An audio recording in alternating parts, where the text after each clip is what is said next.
सरत्या वर्षाचा शेवट आणि एकादशी निमित्त पंढरपुरात 2.5 लाखांहून अधिक भाविक दाखल झाल्याने संपूर्ण शहरावर प्रचंड तणाव निर्माण झाला।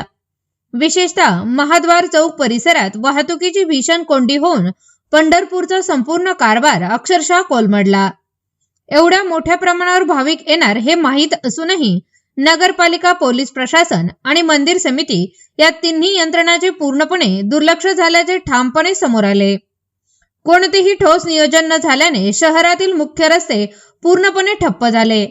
महाद्वार स्टेशन रोड, छत्रपती शिवाजी महाराज चौक, नाथ चौक, भजनदास चौक तसेच संपूर्ण प्रदर्शना मार्गावर वाहनांच्या लांबच लांब रांगा लागल्या। भाविकांना तासनतास कोंडीत अडकून राहावे लागले। जागोजागी पोलीस चौक्या असतानाही प्रत्यक्षात वाहतूक कोंडी नियंत्रणाचा कुठलाही ठोस परिणाम दिसून आला नाही। मंदिर परिसरासाठी विशेष नेमलेले पोलीस अधिकारी, ज्यांचे दर्शन एरवी क्वचितच होते, ते या दिवशी तर पूर्णतः अदृश्यच राहिले, अशी तीव्र चर्चा मंदिर परिसरातून ऐकायला मिळाली। या गोंधळात लहान मुले, वृद्ध व महिलांचे प्रचंड हाल झाले। अनेक भाविकांनी दर्शनापेक्षा वाहतूक कोंडीतच जास्त वेळ गेला, अशी तीव्र नाराजी उघडपणे व्यक्त केली।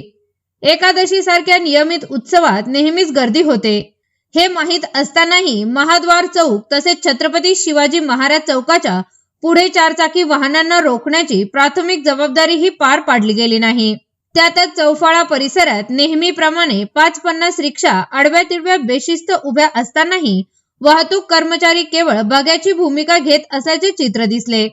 या अराजकतेचा फटका छोट्या व्यावसायिकांनाही बसला असून ग्राहक पोहोचू न शकल्याने अनेकांचे व्यवसाय ठप्प झाले। प्रदर्शना मार्गावर जी परिस्थिती होती तीच अवस्था मंदिर परिसरातही पाहायला मिळाली। मोठ्या प्रमाणात VIP दर्शनाचा बाजार, फिरते परप्रांतीय विक्रेते, खाली बसून व्यवसाय करणारे फेरीवाले, गंध लावणारी टवाळ पोरं आणि मंदिर परिसरातील धनदांडग्या व्यापाऱ्यांची अतिक्रमणे यामुळे नगरपालिका, पोलीस प्रशासन आणि मंदिर समिती यांच्या निष्क्रियतेचे अक्षरशः दर्शन घडले।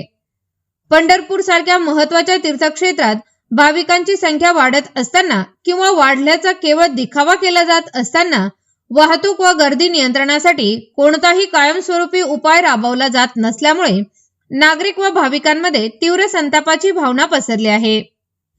भाविकांच्या श्रद्धेवर आणि संयमावर शहराचा कारभार चालण्याऐवजी नगरपालिका, पोलीस प्रशासन व मंदिर समिती यांनी सामूहिक जबाबदारी स्वीकारून ठोस व कायमस्वरूपी नियोजन करावे, अन्यथा प्रत्येक एकादशीला पंढरपूरचा कारभार असाच गोंधळात सापडलेला राहील, असा संतप्त सवाल भाविकांमधून उपस्थित केला जात आहे।